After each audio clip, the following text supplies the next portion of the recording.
तो आज हम लोग देखने वाले हैं विसर्ग संधि के बारे में। पिछले वीडियो तक हमने व्यंजन संधि खत्म कर लिया था। तो अब जो अपना मुख्य चीज बचा हुआ है वो है विसर्ग संधि। तो इसमें कुल मिला के हम 8 सूत्र के बारे में पढ़ने वाले हैं, जिसमें से कोशिश रहेगा कि आज हम 4 या 5 सूत्र कर लें। तो विसर्ग संधि क्या होता है? जिस प्रकार से हमने देखा था कि स्वर संधि में पूर्व वर्ण हो अथवा पर वर्ण हो, जो पहले रहता है उसको बोलते हैं पूर्व वर्ण, और जो बाद में रहता है उसको हम बोलते हैं पर वर्ण। पूर्व वर्ण क्या होता है? तो पहले वाले शब्द का अंतिम वर्ण, और पर वर्ण क्या होता है?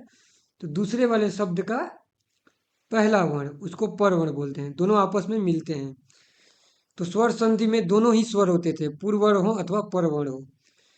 व्यंजन संधि में क्या हुआ कि पूर्व वर्ण तो व्यंजन रहना चाहिए, पर वर्ण स्वर भी हो सकता है, व्यंजन भी हो सकता है। अब विसर्ग संधि में क्या होगा कि पूर्व वर्ण विसर्ग रहना चाहिए, पर वर्ण कुछ भी हो सकता है, स्वर या व्यंजन, ठीक है, ये कुछ भी रह सकता है, कोई दिक्कत नहीं है। तो ये हो गया अपना विसर्ग संधि। अब विसर्ग संधि में ध्यान देने वाली बात ये है कि जैसे कि हम एक दो एग्जाम्पल या एक दो सूत्र में व्यंजन संधि में देखे थे कि एक सूत्र लगाने के बाद दूसरा सूत्र भी लगने लगता था। जैसे कि कौन सा ऐसा सूत्र था जिसमें कि छेच था या छछोहटी था। दोनों में क्या होता था? पहले वो सूत्र अप्लाई होता था छेच या छछोहटी, उसके बाद फिर अस्तु अष्टना अष्टू लग जाता था। तो मतलब कि एक प्रकार का चैन रिएक्शन होता था। तो वैसा ही कुछ चैन रिएक्शन हमको विसर्ग संधि में भी देखने को मिलेगा।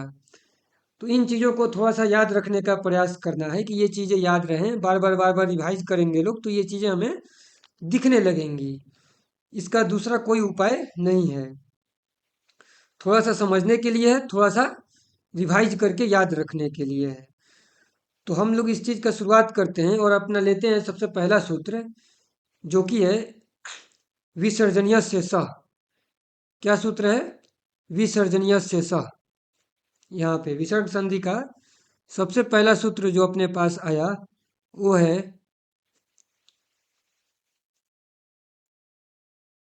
विसर्जनीय से सह। अब इस सूत्र का एक्सप्लेनेशन देखना है। इसमें क्या है कि पूर्व वर्ण अगर विसर्ग हो, ठीक है, पूर्व वर्ण क्या हो? विसर्ग हो। और पर वर्ण किस प्रत्याहार का हो? खर प्रत्याहार का हो। कौन से प्रत्याहार का? खर प्रत्याहार का। तो पूर्व वर्ण के स्थान पर दांती स हो जाता है। यानी कि ये जो पूर्व वर्ण है किस चीज में बदल जाता है? दांती स में बदल जाता है। अब यहाँ पे ध्यान देने वाला चीज ये है कि ये खर प्रत्याहार में क्या क्या चीजें आएंगी। तो यहाँ पे ये सब अपना प्रत्याहार है, इनको एक बार कॉपी कर लेते हैं। ये जो महेश्वर सूत्र है, प्रत्याहार नहीं, जो ये अपना महेश्वर सूत्र है,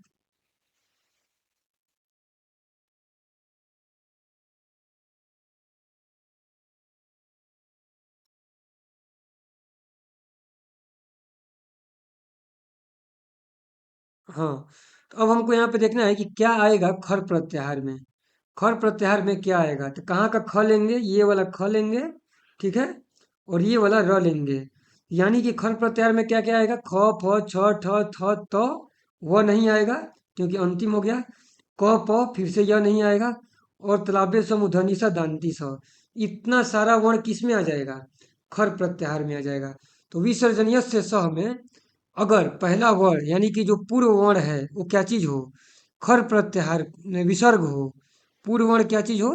अगर विसर्ग हो और पर वर्ण खर प्रत्याहार का हो, तो विसर्ग के स्थान पे ये अपना दंती स हो जाता है। ये चीज हम लोगों को ध्यान रखना है। एग्जाम्पल के लिए देखते हैं, और ये ध्यान देना है खर प्रत्याहार में क्या क्या आ रहा है। लगभग लगभग हर, मतलब कि वर्ग का द्वितीय और पहला और द्वितीय व्यंजन रह रहा है। हर वर्ग का पहला और द्वितीय व्यंजन। जैसे कि अगर देखें तो यहाँ पे हमको क मिल गया, ख मिल गया, च मिल गया, छ मिल गया, ट मिल गया, ठ मिल गया, त मिल गया, थ मिल गया, ठीक है, प मिल गया, फ मिल गया। तो ये सारा द्वितीय व्यंजन है। और अंत में है मूर्धन्य स, दांती स और तालव्य स भी है। ये तीनों चीज भी अपना है ये खर प्रत्याहार में। तो देखते हैं लोग कि ये चीजें कैसे कैसे हो रही हैं। तो सबसे पहले एक एग्जाम्पल लेते हैं। उस एग्जाम्पल में क्या दिया गया है अपने पास? वो एग्जाम्पल है विष्णु प्लस त्राता। क्या एग्जाम्पल है? विष्णु प्लस त्राता।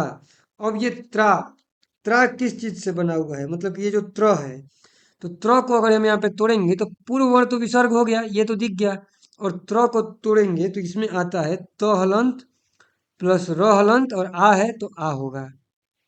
ये होता है त्रा। तो यहाँ पे पूर्व वर्ण क्या हो गया? विसर्ग हो गया। और पर वर्ण क्या हो गया अपना? पर वर्ण अपना त हो गया, जो कि खर प्रत्याहार का है। तो इस विसर्ग के स्थान पे क्या हो जाएगा?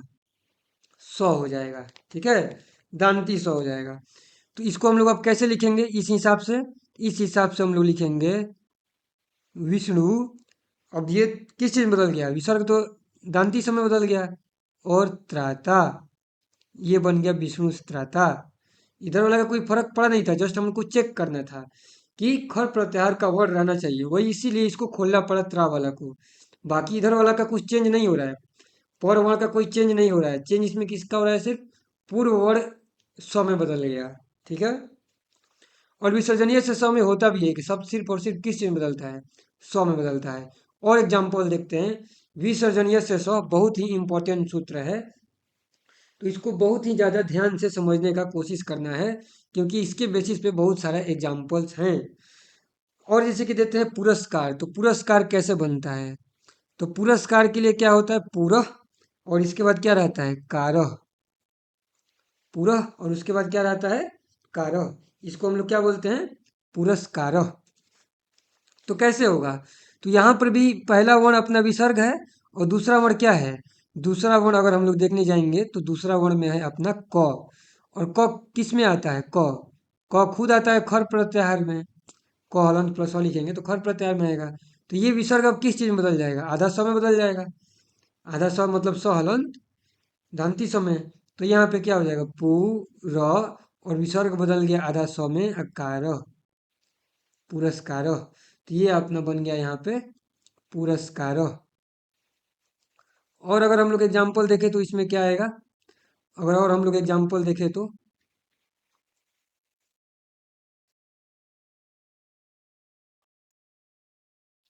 और एग्जाम्पल देख लेते हैं। भास्कर, भास्कर का मतलब किसको हम लोग भास्कर बोलते हैं? तो सूर्य को। तो जब सूर्य को भास्कर बोलते हैं तो उनका नाम सूर्य का कैसे बना है? तो यहाँ पे आएगा भा प्लस कर। तो फिर से यहाँ पे विसर्ग आ गया, पूर्व वर्ण में विसर्ग आ गया, और यहाँ पे क आ गया। क किस में आता है? तो क आता है अपना खर प्रत्याहार में। तो जैसे ही खर प्रत्याहार में क आता है तो ये विसर्ग किस में बदल जाएगा? स्व में बदल जाएगा। स्व में बदल जाएगा तो कैसे लिखेंगे? भा, विसर्ग तो बदल गया स्व में आधा, कर। यही भास्कर क्या बन गए? भगवान भास्कर, यानी कि भगवान सूर्य, जिनके द्वारा पृथ्वी पर प्रकाश मिलती है, तो हम सब लोग जी पाते हैं। तो ये चीज हो गया। तो इस प्रकार से दो तीन एग्जाम्पल ऐसे ऐसे सीधे सीधे हैं, जिनका हम प्रयोग करते हैं किसका? विसर्जनीय से स सूत्र का। और अपना देख लिए इसमें कि कैसे संधि हो रहा है इसका उपयोग करके। लेकिन विसर्जनीय से सूत्र जो है यहीं तक सीमित नहीं है। विसर्जनीय से स सूत्र इससे भी आगे है। तो उस चीज को थोड़ा ध्यान से समझते हैं कि विसर्जनीय से सूत्र और कैसे अप्लाई होता है।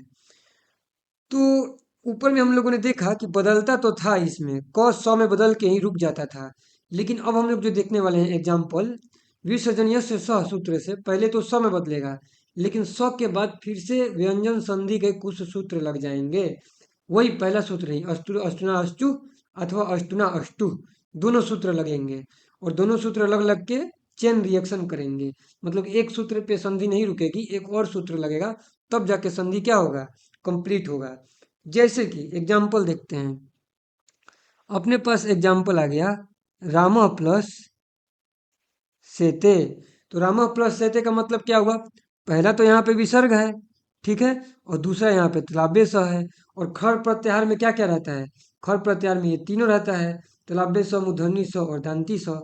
तो यहाँ पे क्या हो गया? अब ये तो विसर्ग हट के क्या बन जाएगा? दांती स बन जाएगा यहाँ पे। तो अब ये कैसे आ गया अपने पास? अब अगर हम लोग देखेंगे तो इसको ऐसे लिखना पड़ेगा, रामस प्लस सेते। लेकिन जैसे ही यहाँ पे दांती स आ गया, अस्तु अष्टुना सूत्र क्या बोलता था? अस्तु अष्टुना अष्टु, कि अगर पहला दांती स हो अथवा तवर्ग हो और दूसरा तलाबे स हो अथवा चवर्ग हो, तो दांती स तलाबे स में बदल जाता है। तो अब ये जो दांती स है, ये भी किस में बदल जाएगा? तालाबे सौ में बदल जाएगा।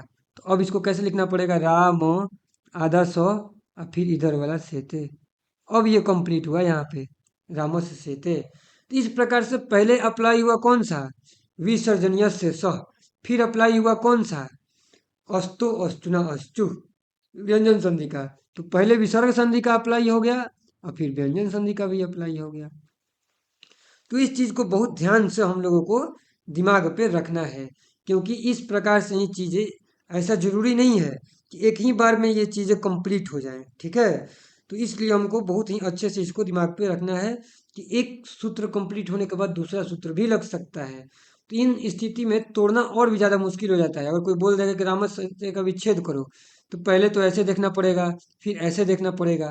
तो ये देखना और भी ज्यादा टफ हो जाता है। उसके लिए जरूरी हो जाता है कि हम चीज़ों को पहले से बहुत ज़्यादा प्रैक्टिस करके रखें, जो भी आवश्यक उदाहरण बताए जा रहे हैं, क्योंकि इन्हीं उदाहरणों के आधार पर ही मेन जो है अपना यहाँ पे काम होता है।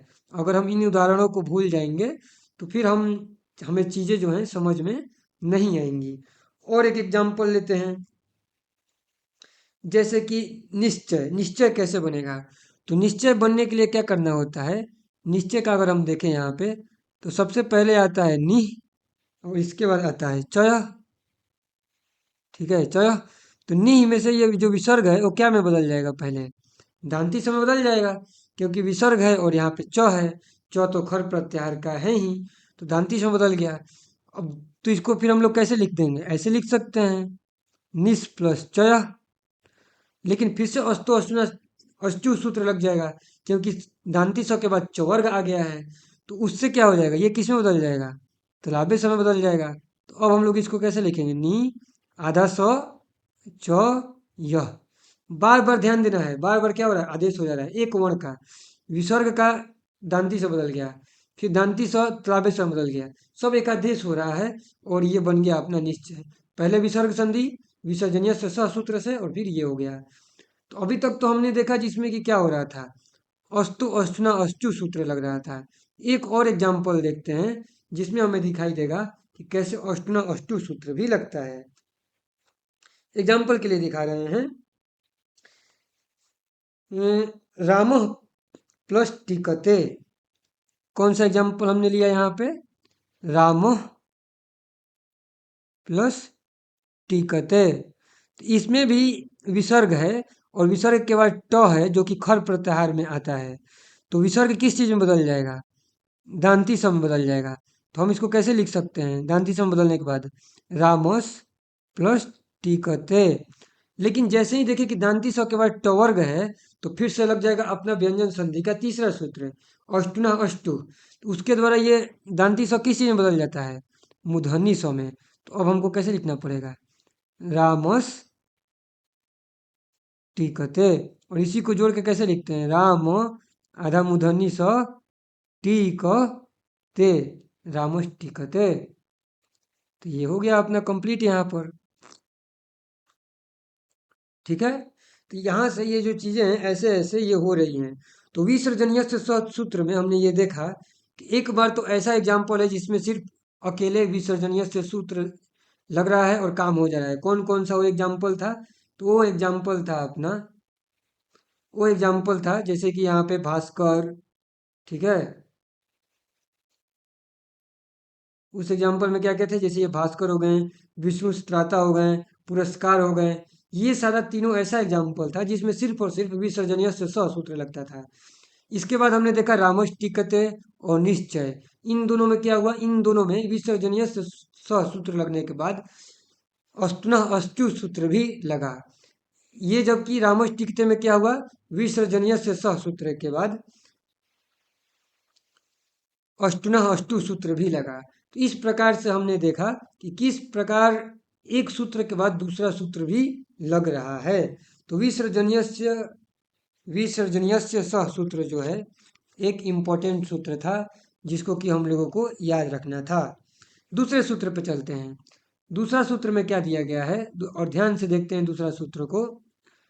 दूसरा सूत्र देखने में तो छोटा है, वा सरी।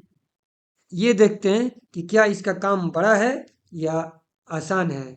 तो सबसे पहले इसमें भी चूंकि प्रत्याहार आने वाला है, तो हम फिर से प्रत्याहार को क्या कर लेते हैं, यहाँ पे पहले पहले प्रत्याहार को यहाँ से कॉपी करके लिख लेते हैं वहाँ पे, ताकि हमें चीज़ें क्या हो जाने लगे, देखने लगे।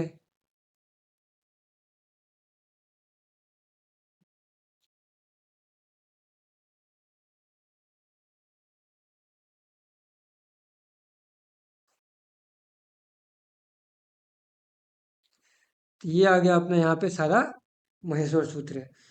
अब जब हम लोग का काम करना है वासरी, तो वासरी क्या बोल रहा है यहाँ पे, वासरी सूत्र बोल रहा है कि अगर पूर्व वर्ण विसर्ग हो, पूर्व वर्ण तो विसर्ग रहना नहीं पड़ेगा क्योंकि विसर्ग संधि पढ़ रहे हैं। तो अगर पूर्व वर्ण क्या हो, विसर्ग हो, और पर वर्ण हो स्वर प्रत्याहार का, पूर्व वर्ण विसर्ग हो और पर वर्ण हो स्वर प्रत्याहार का, तो विसर्ग के स्थान पे फिर से क्या हो सकता है, या तो दांती स भी हो सकता है अथवा विसर्ग भी हो सकता है। दोनों में से कुछ भी हो सकता है। अब स्वर प्रत्याहार क्या है, इस चीज को देख लेते हैं। तो पिछला बार तो ये था अपना खर प्रत्याहार, क्या था, पिछला बार ये था अपना खर प्रत्याहार, ख, क, प और ये था अपना खर प्रत्याहार पिछला सूत्र में, विसर्जन यस्य सूत्र में। अब जहाँ पे हम लोग का बात करना है स्वर का, तो स्वर में क्या है, सिर्फ यही तो है, तीन तीन ही तो वर्ण है स्वर प्रत्याहार में। यानी कि ये जो है अपना स्वर प्रत्याहार, उसमें सिर्फ और सिर्फ तीन वर्ण है। कौन कौन से, तालव्य स, मूर्धन्य स और दांती स, तीन ही वर्ण है। अब ये बोला क्या गया कि पहला वर्ण अगर विसर्ग हो और दूसरा वर्ण ये स्वर प्रत्याहार में का हो, यानी कि तालव्य स, मूर्धन्य स, दांती स, तो विसर्ग के स्थान पर दांती स हो सकता है अथवा विसर्ग भी हो सकता है। तो ये तो बहुत आसान हो गया। कैसे आसान हो गया, ध्यान से चीजों को देखते हैं और समझते हैं कि ये कैसे आसान हो गया। मान लेते हैं कि यहाँ पे एक अपने पास संधि करने के लिए दिया गया है, मनः प्लस शांति। तो सबसे पहले तो यहाँ पे विसर्ग है और विसर्ग के बाद यहाँ पे क्या है, तालव्य स है। तो इसमें कुछ भी कर सकते हैं। ये सूत्र तो पिछला पे भी अप्लाई हो जाएगा, विसर्जनीय से यश से के साथ भी अप्लाई हो जाएगा। तो अप्लाई हो गया तो ये किस में बदल जाएगा, दांती समय बदल जाएगा।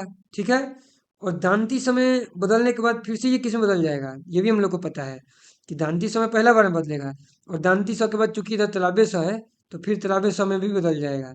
तो हम इसको कैसे लिख सकते हैं फिर, इसको हम लोग ऐसे लिख सकते हैं, म न स शांति। ठीक है, तो इसमें भी वही काम हो गया कि पहला लग गया अपना कौन सा सूत्र, वासरी, और वासरी लगने के बाद कौन सा लग गया, अस्तु अश्चुना अश्चु। ठीक है, क्योंकि पहली बार स बना। अगर नहीं समझ में आ रहा है तो फिर से इस चीज को दिखाता हूँ, ध्यान से देखना है। मन प्लस शांति है, तो इसको कैसे लिखेंगे, मन, मन प्लस अह प्लस त्राव्य स प्लस प्लस नीति। ठीक है, तो अब ये जो विसर्ग है ये किस चीज में बदल जाएगा, दांती से बदल जाएगा, क्योंकि विसर्ग के बाद क्या चीज है अपना, तालव्य स है। तालव्य स जो कि स्वर प्रत्याहार का है। तो अब इसको हम लोग कैसे लिखेंगे, मनस प्लस शांति।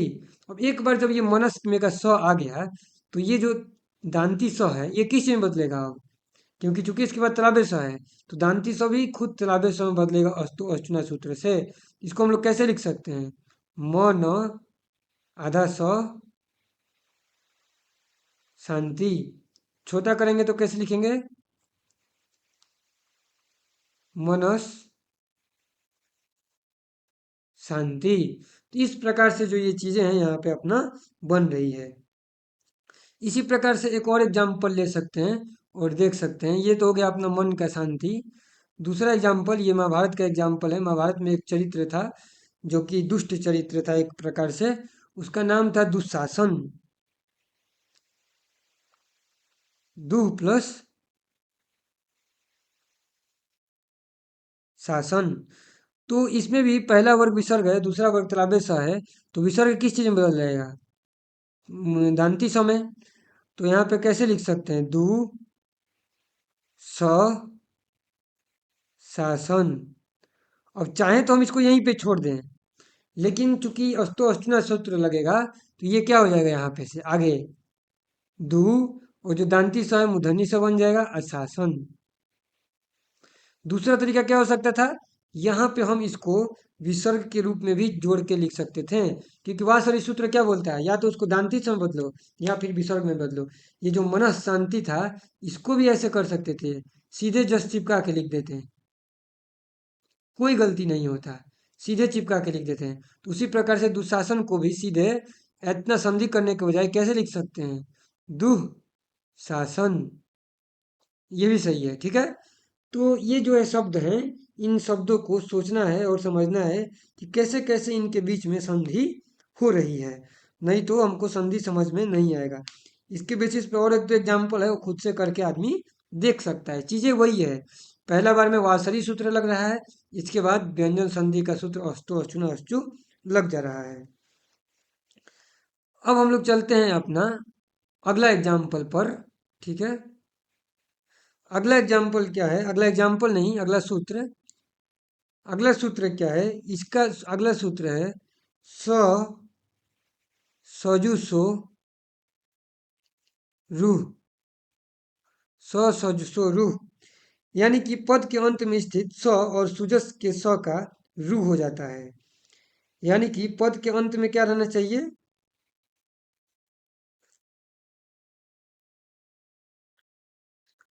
या तो स रहना चाहिए, दांती स रहना चाहिए, अथवा मूर्धनी स रहना चाहिए। तो ये किस चीज में बदल जाएंगे? रूह में बदल जाएंगे।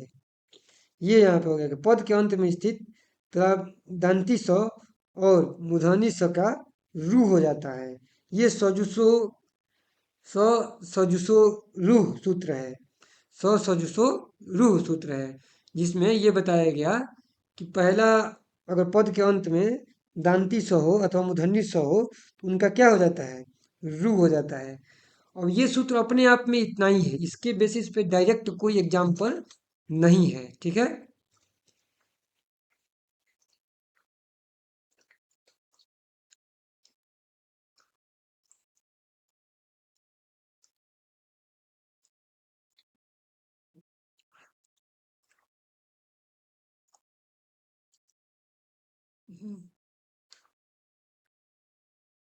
हम्म। तो ये जो सूत्र है, इस सूत्र के आधार पे कोई सीधे सीधे एग्जाम्पल नहीं है। तो इसका एग्जाम्पल कैसे फिर आता है? तो इसका एग्जाम्पल आता है, इसका प्रयोग होता है अगले कुछ सूत्रों में, ठीक है। तो इसका प्रयोग के लिए आगे हम दो सूत्र पढ़ने वाले हैं। वो है चौथा नंबर सूत्र और पांचवा नंबर सूत्र है। चौथा नंबर सूत्र है अतो रूर प्लुता दलु ते अपी, ठीक है। तो ये जो सूत्र है, ये चौथा नंबर सूत्र है। पांचवा नंबर सूत्र क्या है? हसी च। पांचवा नंबर सूत्र पढ़ने में आसान है, हसी च। लेकिन जो चौथा नंबर सूत्र है अतो रोर प्लुता दप दप्लु ते अपी, तो ये जो सूत्र है थोड़ा सा मुश्किल है। लेकिन दोनों सूत्र को हम क्या करने वाले हैं, समझने वाले हैं कि दोनों सूत्र कैसे कैसे काम करता है। तो एक सूत्र को अभी देख लेते हैं, अगला सूत्र को हम नेक्स्ट वीडियो में देखा जाएगा। तो ये तीसरा नंबर सूत्र है, ये इसका कोई एग्जाम्पल नहीं है, ये ऐसे ही है अपना सिंपल स सजुसो रूह, यानी कि पद के अंत में स्थित दांती स और मूर्धन्य स का क्या हो जाता है? रूह हो जाता है। अब रूह होने के बाद क्या होगा, उसके लिए दो अलग से सूत्र दिया गया है। तो ये जो सूत्र है चौथा, इसको लिख देते हैं यहाँ पे, ये है अतो रो प्लुताद प्लू ते अपी। ये हो गया अपना चौथा सूत्र। और पांचवा सूत्र क्या है अपना? पांचवा सूत्र है हंसी च, ये इस पर ही अप्लाई होगा। सजुसो रूह के बाद अप्लाई हो रहा है, ठीक है। तो इसका कोई एग्जाम्पल है नहीं तीसरा का, तो अभी हम किसका एग्जाम्पल और किसको समझने वाले हैं, चौथा को समझने वाले हैं। तो देखते हैं कि ये जो अतो रूर प्लूता द प्लूते अपी सूत्र है, ये क्या कहना चाह रहा है। तो ये कहना चाह रहा है कि अगर पहली बात तो ये हो जाना चाहिए कि सजुसो रूह अप्लाई हो जाना चाहिए। उसके अप्लाई होने के बाद ये बोल रहा है कि ह्रस्व आकार के बाद विद्यमान रू, अगर पहले ह्रस्व हो और फिर वो स सजुसो रू में से रू आ जाएगा और उसके स्थान पर ऊ हो जाता है। ये जो रू है ऊ में बदल जाता है अगर इसके बाद भी ह्रस्व हो, यानी कि पहले भी ह्रस्व हो बाद में भी ह्रस्व हो, तो बीच का रू किस में बदल जाता है, ऊ में बदल जाता है। ये कहना चाह रहा है कौन सा सूत्र, चौथा नंबर सूत्र, अतो रूल प्लुत आ द प्लू ते अपी। एग्जाम्पल से समझते हैं, ऐसे नहीं समझ में आएगा। एग्जाम्पल के लिए क्या लिखा गया है अपना यहाँ पर,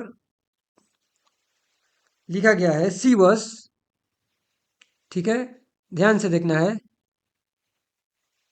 सी बस प्लस अर्च्य, यानी कि शिव का अर्चना करना, शिव का पूजा करना, शिवस प्लस अर्च्य। तो इसको तोड़ेंगे कैसे हम लोग, तो इसको तोड़ेंगे शिव, व में हलंत किए तो व का अ निकल जाएगा, और यहाँ पे दांती स तो पहले से ही है, तो ये हो गया अभी तक अपना शिवस, ठीक है। इसके बाद इधर का क्या होगा, इधर तो अपना अ है ही और ये च हलंत है ही, और चाहे इसको तो एक साथ लिख देते हैं, कोई दिक्कत नहीं है, चर्या, ठीक है। अब इसमें ध्यान देना है कि यहाँ पर ये बोला गया था कि पद के अंत में स्थित ये जो स है इसका रू हो जाता है। इसका मतलब क्या हुआ कि यहाँ पे जो स है ये किस चीज में बदल जाएगा, रू में बदल जाएगा। बदल जाएगा कि नहीं बदल जाएगा, किस सूत्र से, ऊपर वाला सूत्र से। पहला जो सजुसो रूह सूत्र था, उस सूत्र के हिसाब से जो दांती स था वो किस में बदल गया, रू में बदल गया। अब दूसरा सूत्र जो है अपना चौथा नंबर सूत्र क्या बोला था कि अगर रू हो और रू के पहले हस्व हो, जो कि यहाँ पे अ है, रू के पहले हस्व हो, रू के पहले हस्व हो और बाद में भी हस्व हो, तो रू किस में बदल जाता है, ऊ में बदल जाता है। तो यहाँ पे पहले भी हस्व है अ, बाद में भी हस्व है अ, तो अब ये रू किस चीज में बदल जाएगा, और रू जो है किस चीज में बदल जाएगा, ऊ में बदल जाएगा, ठीक है। तो इसको अब हम लोग अब देखते हैं। जैसे ही रू ऊ में बदल गया तो ये अ और ऊ मिल के कौन सा संधि होगा, अ और ऊ मिल के कौन सा संधि होगा, अ और ऊ मिल के अपना स्वर संधि होगा। और स्वर संधि में भी कौन सा संधि हो जाएगा, अगर हम ध्यान से देखें तो वृद्धि होगा कि गुण होगा, या तो वृद्धि होगा या तो गुण होगा। तो हमारा बन रहा है यहाँ पे ओ, तो ओ में कौन सा संधि हो जाएगा फिर, तो ओ में जो अपना संधि होता है वो हो जाता है गुण संधि। तो अ और उ मिलके फिर क्या हो जाएगा, ओ हो जाएगा। तो हम लोग इसको कैसे लिखेंगे, तो हम लोग इसको लिखेंगे सी व, और ये अ और उ मिलके क्या बन गया, ओ बन गया, तो सीओ हो गया, वो हलंत में ओ जुड़ के। अब यहाँ पे सीओ तो हो गया, लेकिन इधर में अभी भी अर्च क्या है, बाकी है। तो अब फिर से इसके बीच में संधि होगा, कौन सा संधि होगा, इसके बाद अपना संधि होगा पूर्व रूप संधि। इसके बाद कौन सा संधि होगा अपना, पूर्व रूप संधि, जिसमें कि क्या होता है, पहला अगर ए और ओ हो और दूसरा वर्ड अत हो, यानी कि अ हो, तो पूर्व रूप हो जाता है। ध्यान से देखना है, स्वर संधि के लास्ट में जो दो पढ़ाए थे, तो उसके वजह से ये अ जो है ऐसे वाला में बदल जाता है। तो सी वो अ को ऐसे कर दिए चर्या, तो ये हो गया अपना। इसी के आधार पर एक और एग्जाम्पल देखते हैं कि यही एग्जाम्पल कैसे अप्लाई होता है, ठीक है। इसके लिए देखते हैं देवह अपि, यहाँ पे क्या लिखा गया है अपना, देवह अपि। तो सबसे पहले तो यहाँ पे क्या होगा कि पद के अंत में ये जो विसर्ग है, विसर्ग पहले स में बदल जाएगा, ठीक है। सबसे पहले ये स में बदल जाएगा। किस सूत्र से स में बदलेगा, ये भी सोचना पड़ेगा कि किस सूत्र से स में बदलेगा ये।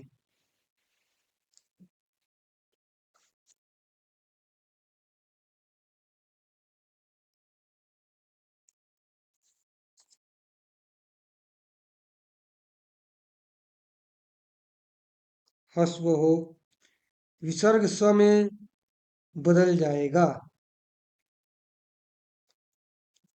पद के अंत में स्थित स और सुजस के स का रू हो जाता है। तो यहाँ पे जो ये विसर्ग है, ये किस चीज के द्वारा स में बदलेगा? तो विसर्ग के बाद यदि सर प्रत्याहार हो तो सर भी नहीं है यहाँ पर। ठीक है, विसर्ग के बाद सर भी नहीं है। क्या हमने ऐसा पढ़ा है जिसमें ये जो विसर्ग है वो बदल जाता है सीधे सीधे? ऐसा तो कुछ हमने अभी नहीं पढ़ा था कि सीधे सीधे कहीं पे बदल जाए विसर्ग स में। ये यहाँ पर कैसे बदलेगा? सिर्फ विसर्जनीय से स पढ़े थे, तो उसमें तो खर प्रत्याहार था। खर प्रत्याहार में तो ये आता नहीं है। ठीक है, खर प्रत्याहार में अपना तो आ नहीं रहा था, तो ये कहाँ से बदल जाएगा? इसका पता नहीं चल पा रहा है कि ये कहाँ से बदल जाएगा। इसको बाद में देखा जाएगा कि कहाँ से बदल जाएगा, लेकिन बदलेगा ये फिक्स है कि ये बदलेगा। तो बदलेगा तो इसको हम लोग कैसे लिख सकते हैं? दे व और स, क्योंकि इसके बाद ही कहानी शुरू होनी है। तो देवस प्लस अपी, ये अपना हो गया। ठीक है, तो देवस जो यहाँ पे स है और ये स के बाद अगर अ है, तो ये स ही किस चीज में बदल जाता है? फिर से इसी के हिसाब से सेम यही काम होना है। दे व हलंत और अ है, और दांती स के बदला में क्या हो जाएगा? यहाँ पे रू हो जाएगा। किस सूत्र से? तो इस सूत्र से, स सजुसो रू सूत्र से। तो यहाँ पे अपना क्या आ गया? यहाँ पे रू आ गया, और यहाँ पे तो अपना अपी बाकी है ही। ठीक है, अब जैसे ही रू के पहले भी अ है यानी कि हस्व है, बाद में भी अ है हस्व है, तो अब ये रू किस चीज में बदल जाएगा? ऊ में बदल जाएगा, और अ और ऊ मिलके क्या हो जाएगा? ओ हो जाएगा। तो ये हो जाएगा देवो प्लस अपी। क्या हो जाएगा? देव प्लस अपी। इसके बाद क्या होगा? देव प्लस अपी के बाद ये जो ओ है फिर से लग जाएगा अपना पूर्व रूप संधि। ओ के बाद अ है, तो इसको कैसे लिख देंगे? दे ओ, और ये वाला अ ऐसे बदल जाता है। ठीक है, देवोपी। इसका कुछ नाम होता है, अवग्रह नाम होता है शायद। इसका नाम एक बार देख लेता हूँ, क्या इसका नाम अवग्रह है? हाँ, इसका नाम अवग्रह होता है। ये अवग्रह का सिंबल है। तो इस प्रकार से जो ये अपना सूत्र है, तीसरा नंबर सूत्र का भी एग्जाम्पल हमने देख लिया। और एक दो एग्जाम्पल है जिसको आदमी करके देख सकता है, लेकिन इतना जो एग्जाम्पल है वो काफी है। अब जो अपना मेन काम है, सज सजसो रूह सूत्र पर एक और है, हंसी च। तो इसको हम कल देखेंगे, हंसी च को। और हंसी च देखने के बाद और दो तीन सूत्र बाकी रहेंगे, और ये खत्म हो जाएगा अपना विसर्ग संधि भी। तो अभी जो इसमें हमने देखा, एक बार रिवाइज कर लेते हैं। सबसे पहले हमने देखा विसर्ग संधि क्या होता है। तो विसर्ग संधि के बाद हमने उसका सबसे पहला सूत्र देखा, विसर्जनीयस्य सह। विसर्जनीय से स में हमने तीन प्रकार के उदाहरण देखे। एक जिसमें सीधे सीधे लगता था, जैसे कि अपना था यहाँ पे पुरस्कार, भास्कर और विष्णु त्राता। इसके बाद हमने क्या देखा? जिसमें विसर्जनीय से स के बाद अस्तुना अश्चु लगता था, रामस्यते और निश्चय। और अंत में देखा हमने रामस्टिकते, जिसमें कि विसर्जनीय से स के बाद क्या लगता था? इसमें इसके बाद लग जाता था अपना अष्टुना अष्टु। इसके बाद हमने देखा वा सरी सूत्र है। इसमें पहला अगर विसर्ग रहेगा और दूसरा सर प्रत्याहार का रहेगा, सर कहने का मतलब त्राव्य स, मूर्धन्य स और दांती स रहेगा, तो जो पहला वाला विसर्ग है उसके स्थान पर हम दांती स भी लिख सकते हैं अथवा विसर्ग भी छोड़ सकते हैं, कोई दिक्कत नहीं है। इसलिए इसका दो दो उत्तर हो सकता है। जैसे कि यहाँ पे दुशासन को जोड़ना था, दु प्लस शासन, तो इसका दो उत्तर हो सकता था। या तो हम दुशासन बना दें, या तो हम दुशासन ऐसे ही छोड़ दें। इसमें भी ध्यान देने वाली चीज थी कि जो यहाँ पर ये बना है दुशासन से ये वाला दुशासन, तो इसमें दो बार सूत्र लगा है। पहला बार वाज सरी से जो विसर्ग है वो दांती समय बदल गया है, और दांती समय बदलने के बाद फिर ये अस्तो अष्टुना सूत्र से तलाब्य समय बदल गया है। तो इस चीज को भी यहाँ पे ध्यान देना है, क्योंकि चैन रिएक्शन चल ही रहा है। वही एक प्रकार से एग्जाम्पल यहाँ पर भी हमने देखा। इसके बाद हमने देखा यहाँ पे कि सौ सजसो रूह, ये एक सूत्र है जो बोलता है पद के अंत में स्थित दांती स और मूर्धन्य स को क्या कर दिया जाता है? रू में बदल दिया जाता है। रू में बदल दिया जाता है। लेकिन इसके आधार पे हमने कोई डायरेक्ट एग्जाम्पल नहीं देखा, बल्कि हमने क्या देखा कि दो सूत्र है अलग से जो इस सूत्र के बाद अप्लाई होता है, सजसो रू सूत्र के बाद अप्लाई होता है। क्या क्या? एक हो गया अतो रोर प्लूता द प्लूते अपी, और दूसरा हो गया हसी च। तो हमने अभी क्या किया यहाँ पे कि इसका एग्जाम्पल देखा और इसको हमने समझा। तो इसमें क्या था अपना कि यदि पहला वर्ड हस्व हो, ये कब अप्लाई हो रहा है? सजुसो रूह के बाद, यानी कि रूह बनने के बाद पद के अंत में स्थित जो अपना क्या है, धांति स मूर्धन्य स रू बन गया, तो रू के बाद का ये देखा जा रहा है, ये वाला सूत्र कि रू के पहले अगर ह्रस्व हो और बाद में भी ह्रस्व हो तो रू किस चीज में बदल जाता है? ऊ में बदल जाता है। तो ये अपना यहाँ पर आ गया। तो हमने यहाँ पे एग्जाम्पल देखा कि शिवस प्लस आचार्य अर्थ है। तो यहाँ पे सबसे पहले जो ये स था वो बदल गया, ठीक है, स बदल गया रू में। यहाँ पर जब रू में बदल गया तो रू फिर बदल गया सेकंड वाला चौथा नंबर सूत्र ऑटो रोड से किस चीज में? रू बदल गया अपना ऊ में बदल गया। एक बार जब ये ऊ में बदल गया तो अ और ऊ दोनों मिलके क्या हो गया? ओ हो गया। तो यहाँ पे बन गया शिवो, बन गया अपना शिवो। अब ये शिवो और ये अर्च, इसमें फिर स्वर संधि लग गया पूर्व रूप, जिसके द्वारा जो अ है वो किस चीज में बदल गया? ये जो अ है वो बन गया अवग्रह। तो इस प्रकार से यहाँ पे जो अपना चीज है वो चल रहा है। सेम एग्जाम्पल यहाँ पर देवह प्लस अपी के लिए भी था, लेकिन इसमें एक कंफ्यूजन हम लोग के लिए रहा कि कैसे ये विसर्ग स्व में बदल गया। इसका हमने डायरेक्ट कोई सूत्र नहीं देख पाया। इस चीज को देखा जाएगा, अगर मिल जाएगा कि कैसे ये विसर्ग स्व में बदल रहा है। क्या ऐसा कोई सूत्र है जिसमें विसर्ग के बाद अ आ रहने पे स्व में बदल जाता है? तो उस चीज को हम लोग बाद में देखेंगे, अगर कुछ वैसा मिलता है तो अभी के लिए ये हो गया। कल हंसी च से आगे देखा जाएगा। ठीक है फिर।